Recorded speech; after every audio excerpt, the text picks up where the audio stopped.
Fans, welcome to the one and only day after extravaganza celebrating the Pittsburgh Steelers and their preseason game against the Tampa Bay Buccaneers the other night. It's fantastic. My name is Bryan Anthony Davis. Along with me is behind the steel curtains Tony Defeo, and the show is brought to you by Behind the Steel Curtain, as we do after every single game. Now, usually, I know it's not the day after, it's a few days after Monday night. It's really exciting for us because after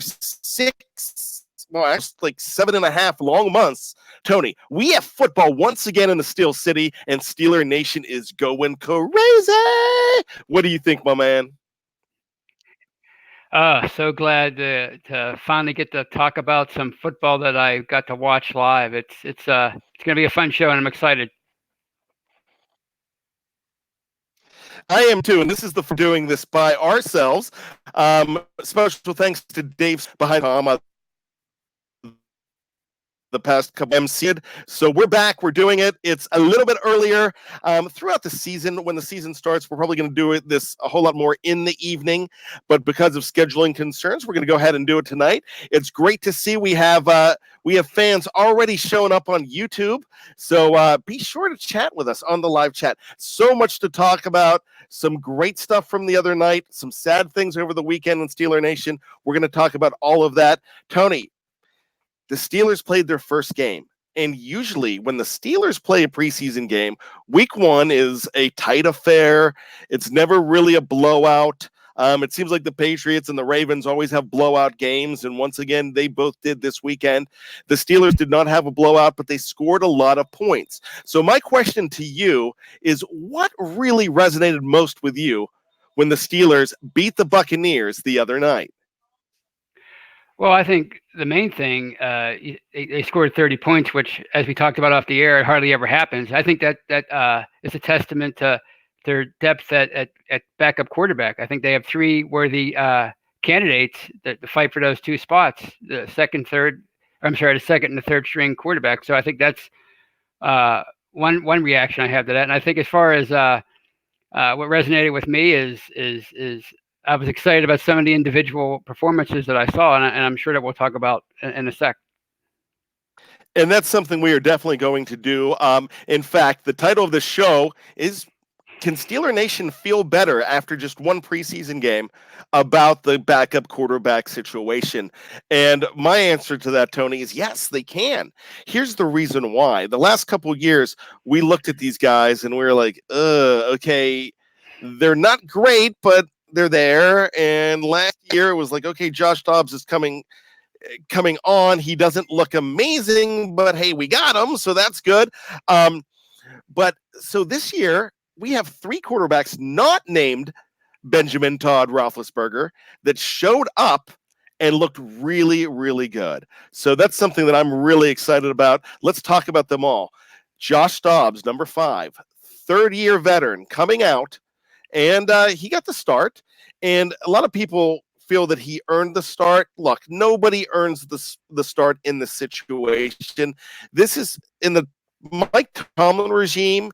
It's typically the incumbent, the guy with the most years, the most tenure that gets the start in these preseason games. And it's probably something that they'll switch up next week. You'll see Mason probably go first against Kansas City.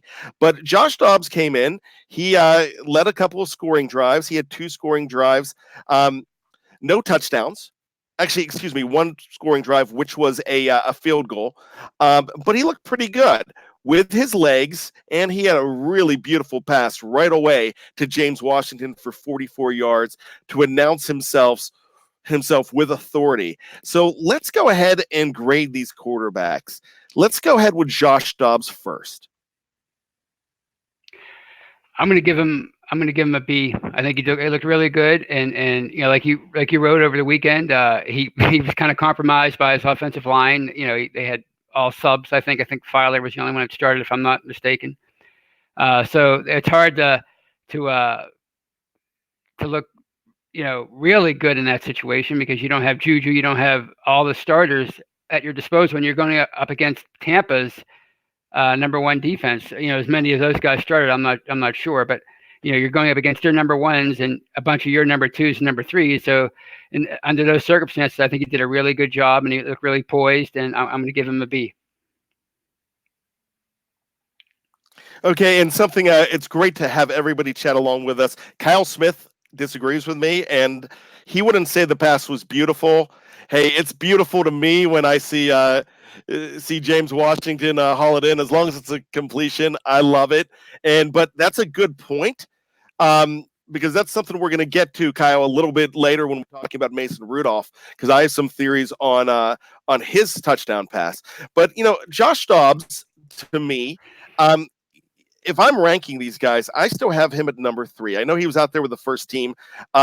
The offensive line was not amazing, especially the second string offensive line. Chuks Okorafor, in my grade article, he was definitely on somebody that requires improvement. I changed it. It's no longer the detention section. It's just needs improvement. I'm not passing out dunce caps like I used to in the past. So it's a kinder, gentler BAD.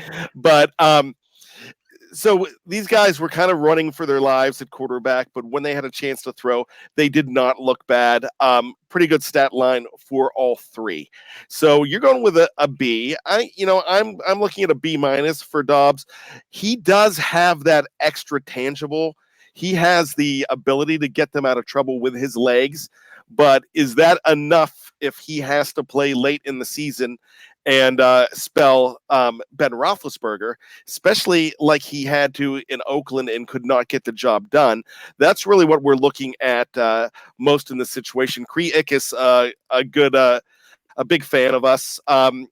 He gave Dobbs a C minus, and he also feels that even though they didn't have the starting lineup, that he did not feel like Dobbs was too consistent there. But neither did Rudolph in that situation, but he felt that Rudolph was a little more consistent than Dobbs. So definitely get your comments in, and I appreciate that. And also, if you have something that is pressing that you just definitely want us to talk about, feel free to do so. That is something you could go ahead and throw some money in what we call the BTSC tip jar. It's called Super Chat. You could go ahead and click the $ on the screen and get in as well. Feel free to do that. It goes to administrative cost. It also goes to the contest. And we had some exciting news the other day where Dave Schofield was at the game.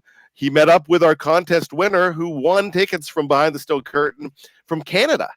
The gentleman was from Canada. He and his lady came down. I believe it was from Ontario, if I'm not mistaken. Saw their first ever Pittsburgh Steelers game. I saw a picture of them on the site with the one and only Kevin Green. So that's actually something that's really cool too. So, but anyways, let's get back to the quarterbacks. Then we have Mason Rudolph. He's still a big time crush in Steeler Nation. I know our good friend and our editor-in-chief, Jeff Hartman, is in love with this guy as the next Steeler quarterback. I like him too. But right now I'm pining for one guy, and my only guy is Benjamin Todd Roethlisberger. But with that being said, did Mason Rudolph do enough, Tony, to, after just one preseason game, to definitively take the lead for the number 2 position at quarterback? I'm not ready to go there yet. I think what he showed me Friday night was that he's way better than he was last year, which is what you're looking for, I think, from a second-year quarterback. And I think he showed more poise. He showed leadership. He read through his progressions, which I was impressed with, especially on the touchdown to Gentry. So that's what it tells me. It tells me that they're now on an even playing field. I think, ultimately they want him to be the number 2 guy, so that was encouraging, his improvement. But as far as him being head and shoulders above Dobbs, or it's a definitive yes that he's number 2, I don't think we can go there yet. You know what? I'm right now I am making him my QB2.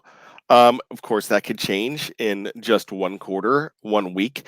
On Saturday, when they play Kansas City, that's something that could happen. Vodka drinker. He loved Mason's pocket awareness. He moved in the pocket to buy time for receivers to come open. And something I was going to mention too, vodka drinker. That's a great comment. His footwork was so much better. It's something he really worked on in the offseason. He had a solid game. Now, two touchdown passes. One to James Washington. The other one, he was in trouble. He waited. He found Zach Gentry alone in the end zone. Threw it pretty high. So now this is where the debate happens. My thought was, my gosh, he overthrew this guy. And only a 6'8" tight end is going to catch this ball.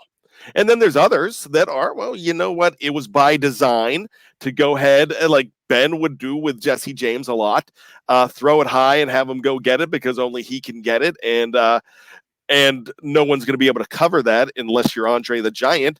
But I've never seen Andre the Giant was not good at backpedaling.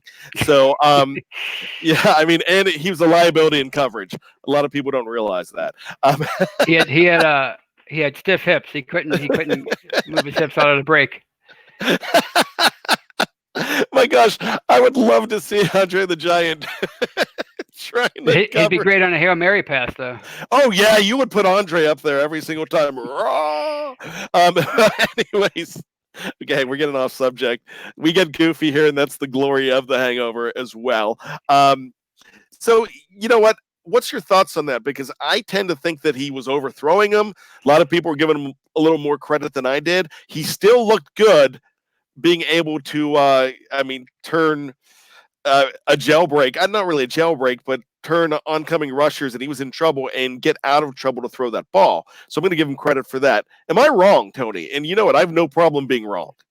No, I don't think you're wrong, because I don't think anybody can really say for sure. And my first thought when I saw it was that he was doing the catch thing with Joe Montana and Dwight Clark, where he was, if Gentry doesn't get the pass there, then it goes out of bounds. But I guess time will tell, because if he becomes a great quarterback, then we could say, yeah, he was throwing it where only Gentry can get it. And if he struggles, then we could say, yeah, well, he was probably throwing it high there. So that's why I think it's too early to make any definitive statements about whether or not he's the number 2 quarterback. I think we have to. It'll be great to see what he does. I can't wait to see him play this Saturday, because I think he's going to start. If it's a true competition, he's going to start that game. So I'm anxious to see how he performs in that situation. Well, talking about performances, you got to put a grade on it. Get out your red pen, mark him up. Are we putting the dunce cap on this guy? I know we're not going to do that, but are we going to put him in first chair though? I'm going to give him a B too. I'm going to go with the B. I think that's a fair grade. I think he looked really good. But I think just one game so far. I think we can't go too crazy with this guy. So I'm going to give him a B. So 2 quarterback Bs. So 2 right. QB valedictorians. So yes. When Macho Man's theme comes and these guys are walking down at the front of the class, they're both doing speeches. Tony, is that what you're saying? That's what I'm saying for now. Oh, come on. Wishy-washy, I know. Yeah, I love it, man. We could possibly break the tie. Do we have a dark horse? I mean, everybody's last guy here that no one knew back in May. Only a few people knew, and we've been talking about this guy on BTSC for a long time. Devlin Hodges is a name that Steeler Nation knows now, and he is not. In fact, you know what? Let's do this. I can't do it. I've read these names, but could you name, and not last year, because last year doesn't really count because Landry Jones was there, but could you name the number 4 QBs going in the last couple preseasons? Can you give me one? I'm trying. I knew this was going to be a question. I didn't know, but I kind of had a feeling, and I could not. I didn't want to look it up. Because I wanted to see if I could remember, and I cannot remember it. There might have been a guy named Wright. I know there was a guy from Duke. Yeah, they were there to be the 4th guy in camp, and right. If camp arm. Yeah, if you get anything out of it, then it's gravy. And so they had a camp arm. His name was Brogan Roback this year, and Brogan Roback, a lot of people know from Hard Knocks last year. Not only was he the fourth arm, he was out of Michigan State. He had a really good story. They highlighted him a lot on Hard Knocks last year. His girlfriend was hot, so that was a really good thing. But even fourth string quarterbacks. But yeah, and girlfriends. Now we have Hodges coming in, and look, his stat line was 8 for 14. He had a lot of drops. He had a lot of balls that were right on the money. I saw somebody write that this guy could have been 13 for 14. He had one that was really ugly, but and he had 2 plays in the fourth quarter that I'm like, okay, yeah, he's shown some true colors. But most of the time, I was comfortable with this guy as a number 3. So what do you think about his performance, and what did you notice the most about him? I was very impressed. And what I noticed the most is how comfortable he looked. He just looked like, it's his first game ever coming from, he played for Samford? Yes, in Alabama. Samford. Yeah, and his first game ever. Granted, it's preseason. He's going up against a lot of guys that are of the same pedigree as him, third, fourth string. But still, that's a pretty big situation for a young guy to come into. And I thought he looked poised. And I was I'm hyperbole. I realize this, but I just thought I was very impressed by him. Everything I heard from in training camp, you think, that's all just training camp talk. But he backed it up on Friday. Poised was the word that I was going to throw out there too.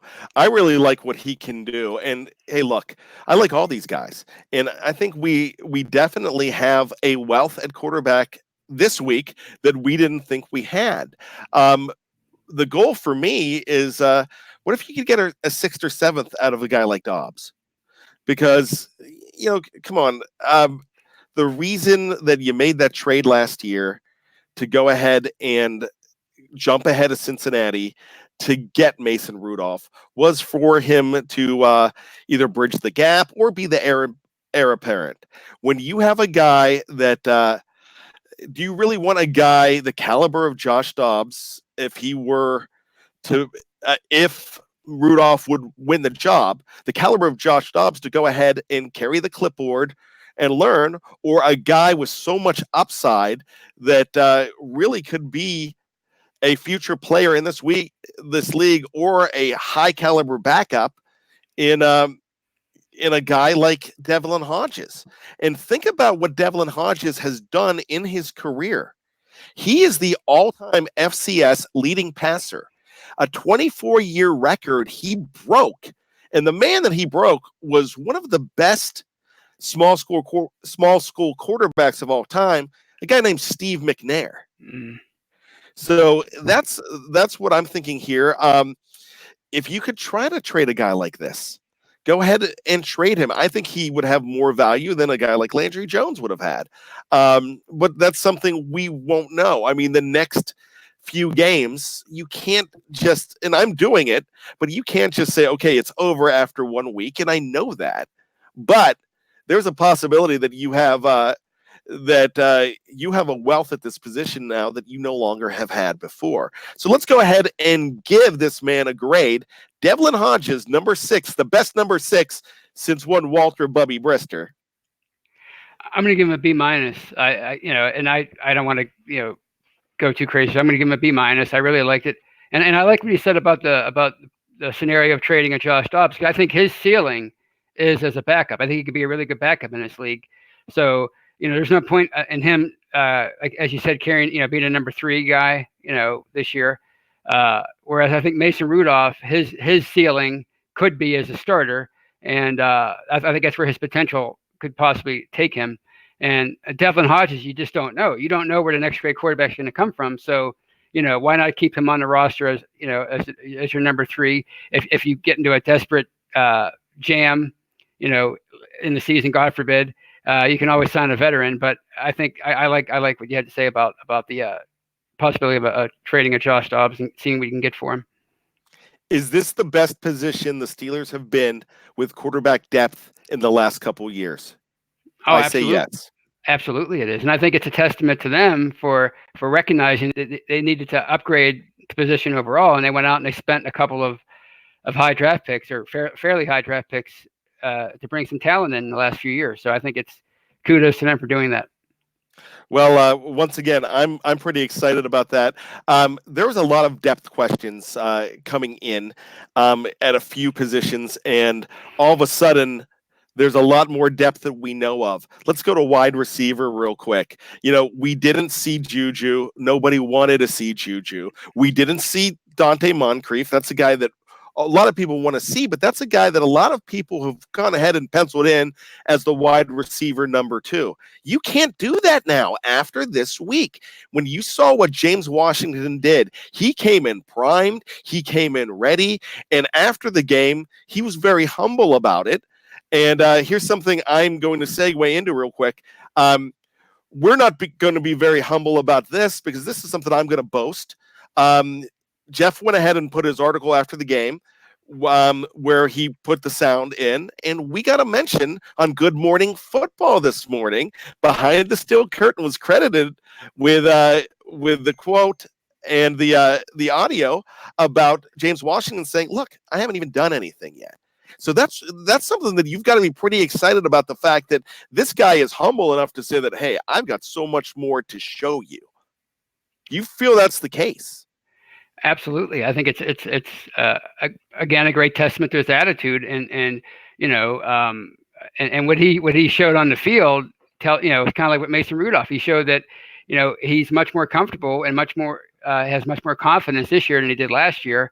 And again, you can't anoint anybody a number 2 or number 3 at this point as far as the receivers. But I think he made a great he took a great first step on Friday, and I also like the fact that he's staying quite humble, which is what we need around here after the last couple of years. Yeah, no, not a lot of humility the last couple of years. This is a completely different team and something we've been talking about. Hey, look, there's a lot of guys on this team. Andy Shoup thinks Tevin Jones is going to make the team. He looked really good. Our good friend and our colleague here at Behind the Steel Curtain, Flip Fisher, asked, whose spot does Tevin Jones take? Here's the problem. There are very few spots, maybe at the most 6, and a lot of guys vying for these spots. We know that Juju has one. We're pretty sure that Moncrief and James Washington has a spot. Then you have guys like Ryan Switzer. You have Eli Rogers. You definitely have Deontay Johnson, who's a number 3 draft pick that's we haven't even seen yet. We haven't seen what he could do.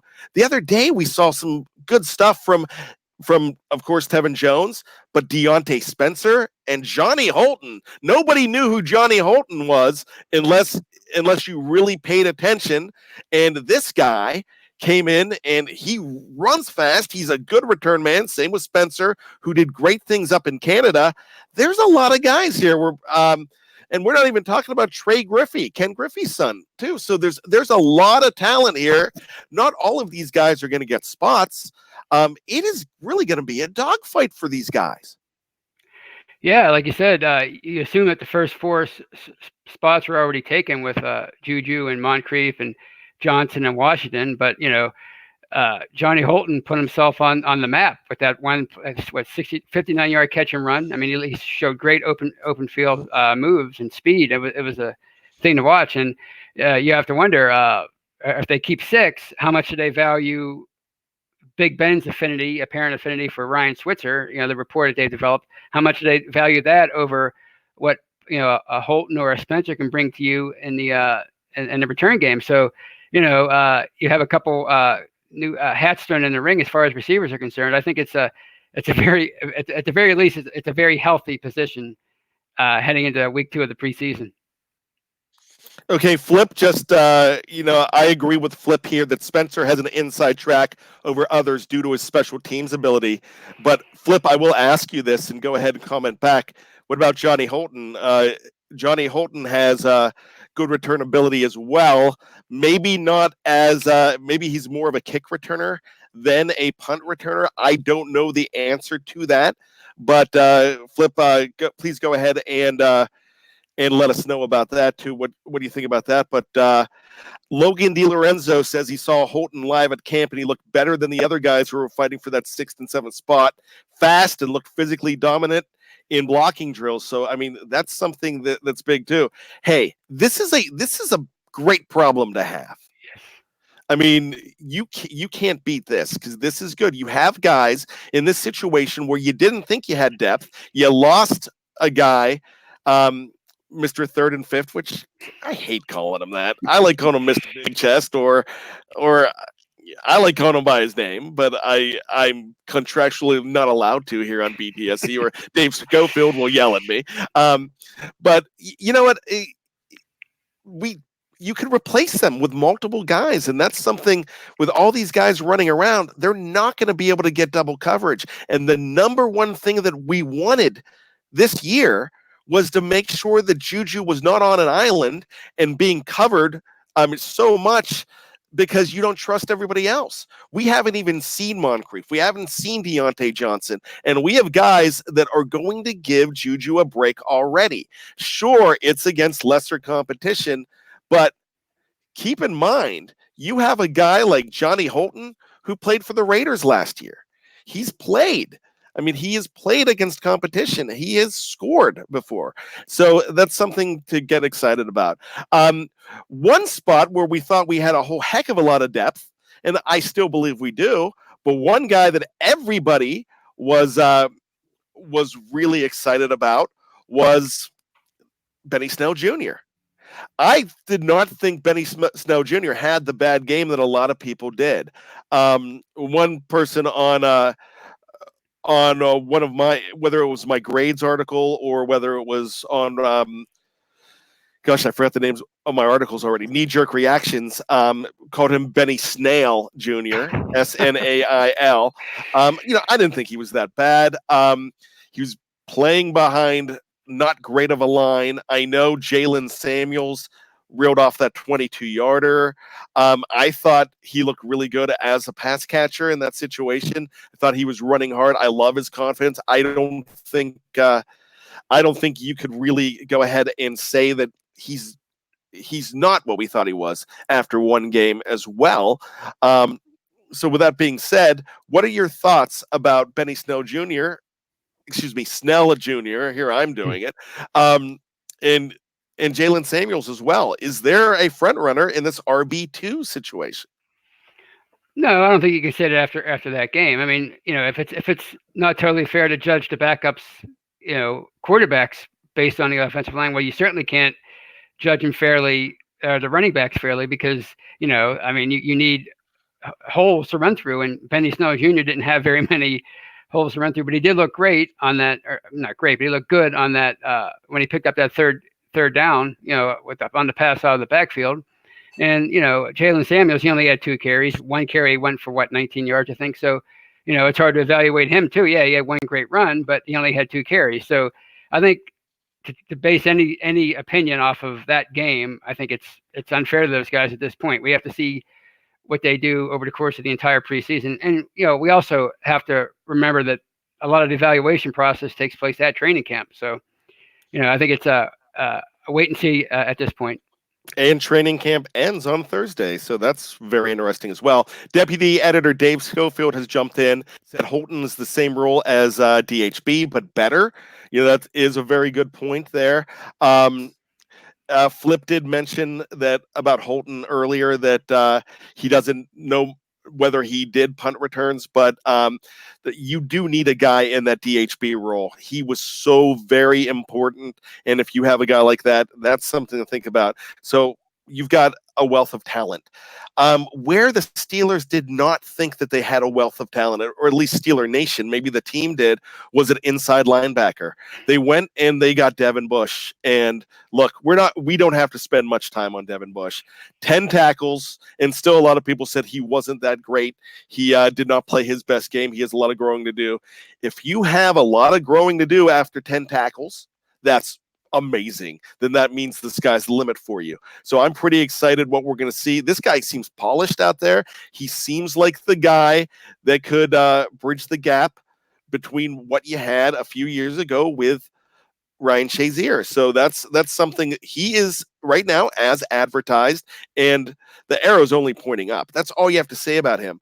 But you're talking about the big thing is depth, and they had no depth. It seemed you got what you thought was just special teams guys, but Ulysses Gilbert III really announced his presence with authority when he came in there and had an interception, involved in 3 sacks, if I'm not mistaken. I mean, the guy was incredible. And of course, you could say the lesser competition, but it was at that point, he was better than equal competition there at that point. So if the competition's equal, he really shined. So that's something that that you could really talk about. Also, you have someone like number 49, Johnny Latner's grandson, and Johnny Latner was and this man's name is Robert Spillane. Johnny Latner was a number 1 pick of the Steelers in 1956, if I'm not mistaken, and he was also a Heisman Trophy winner out of Notre Dame. Played for the Steelers for 1 season, had some military action in there, never came back because of an injury sustained playing football in the military. But with that being said, Spillane showed up a whole lot. He's a guy saying, "What about me?" You had other guys in there too. What did you see at the linebacker position? Oh, I was impressed. That was the most. It seemed to be the most impressive unit of the night, especially inside linebacker. I mean, you had obviously what Bush did, which speaks for itself. His first game, it reminded me a lot of Ryan Shazier's preseason debut against the Bills in 2014, and of course Gilbert. I mean, you mentioned him playing against lesser competition. Well, that's what you want to see him stand out. I mean, here's a guy I wasn't even considering heading into this game. Now he's on my radar because of the performance he had. If you're coming from a school like Akron and you want to really shine against similar level competition, and he did. So, and then Medikevich, I think that's the first time in years that he showed anything at the inside linebacker spot when he had that strip sack. So, I think you have to be feeling a lot better about their depth. And, obviously Mark Barron's a veteran. He played, which I wasn't expecting him to play, but he played a lot. So I think there's a lot to be excited about there as far as not just depth, but what you can get, playmaking ability, as far as Bush and Barron are concerned. Another place, another linebacker position you got to talk about was outside linebacker. Ola Denny is as advertised. He's picking up where he left off last preseason. He was hurt a whole lot, he hardly played last year because he was hurt and didn't get in. Then you have another Toledo player, Tuzar Skipper, number 51. He's a guy, when they picked him up, I was really excited about it. He just looked the part. He looks like a mean linebacker, and he plays mean, and he's exciting to watch. So there are some guys there that you could really get behind and get excited about. Those outside linebackers, especially the MAC guys. So you have Tuzar Skipper, you've got Ola Denny, and you still have the top 3 being Watt, who we know is already a mainstay on that team. You have Bud Dupree, who could be in his last season, and you have Anthony Chickalo there, and these 2 guys make you feel a whole lot better. And you did mention Barron, and at inside linebacker, I forgot to mention him. I mean, he got overshadowed because of Devin Bush and a lot of the big numbers, but he was pretty solid inside too. Makes you wonder if they might go with speedier lineups, and he might get some action over Vinny Vici, Vinny Williams there. So that's a possibility as well. Look, the defense as the whole, it is hard to really grade them at this point because of the whole situation, because these are the guys that aren't in there. One guy that I wanted to bring up, getting bent with Bo, wanted to bring this guy up too, Justin Lane.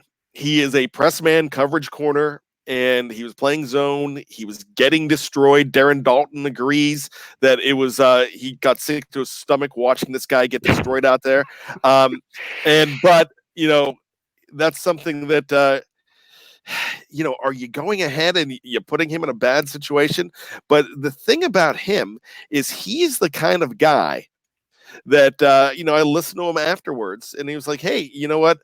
I struggled out there, but I also did some good things. I'm getting more comfortable out there. And he's not blaming it on the coverages. We can do that. And the comment section could blame it on that, but he has a place on this team.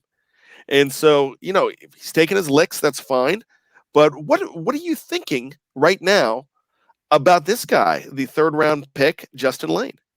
My opinion on him hasn't changed at all. I thought he was a very good pickup at that round. I think he was valued higher heading into the draft. And I mean, it's his first game. You're throwing him into the fire right away. I mean, how often do 3rd round picks start the first preseason game and play as much as he did?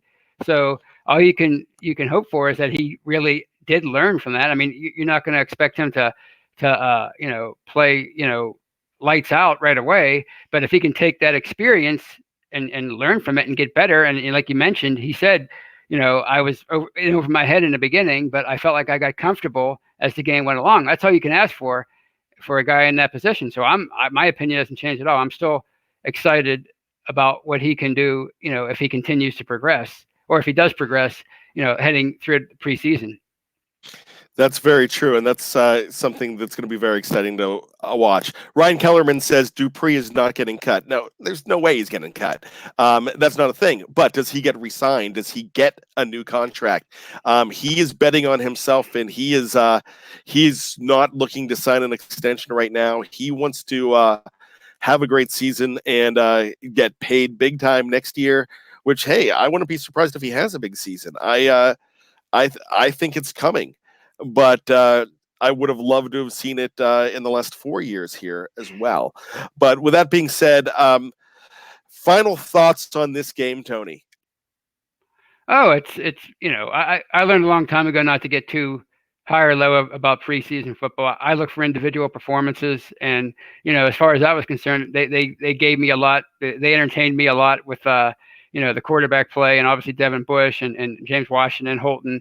They had a couple of great stops on 2-point conversions, which maybe that explains why they practice 7 shots so much. So as far as individual performances, that's I was very satisfied with Friday night's performance. My thoughts on this is, look, I mean, I've been watching Steeler preseason games a long time. This is one that entertained me more than a lot in the last few years. Especially with what I'm looking at here is I'm not worried as much as I had been in last year, a few years. And the fact that you have situations, okay, they won the game last couple of years. I remember they beat Detroit a couple years ago. I'm like, oh, they won ugly. They beat the Giants, but they won terribly. I mean, they did not look good. There was not much to be excited about. There was a whole lot more to be excited about after watching this game than to be worried about, in my opinion. So that's how I'm feeling about it. With that being said, can't wait for Kansas City Saturday night in Pittsburgh at Heinz Field. That's going to be exciting. We're not going to talk about it because that's what the preview show is all about, and that's something we will do on Thursday.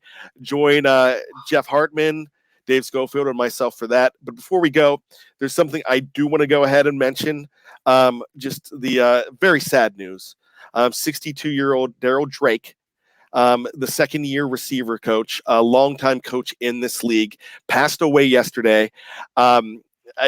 It may have been late Saturday night or early Sunday morning. I do not know the details on that, but what I do know is that this is a great loss for this team.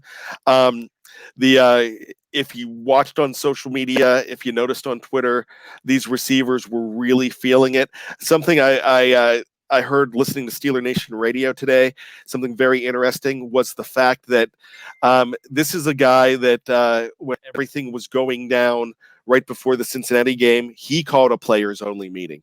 And he said that we need to stick together as a team, and we're with each other all the time. We see ourselves more than we see our families, and we need to have each other's back. And this was the kind of man this guy was. I wish I would have got to know him more as a coach than just a name.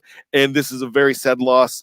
So, my condolences, our condolences to his family, our condolences to our Steeler family that is really going to miss a great man. Rest in peace, Daryl Drake. Sounds like you were a great man. Steeler Nation will miss you. This is going to be a season where they will honor Daryl Drake. And you know what? I'd love to see the honors that are coming out already. Steeler Nation has rallied around his memory already, and this is something that you will not be forgotten, sir. God bless you. With that being said, Tony, thank you so much. It was a great show. Everybody out there that chimed in, we know we did the show a whole lot earlier tonight on YouTube, and we had upwards of 80 on the live chat, which was really good for a very early show. So thank you for doing that.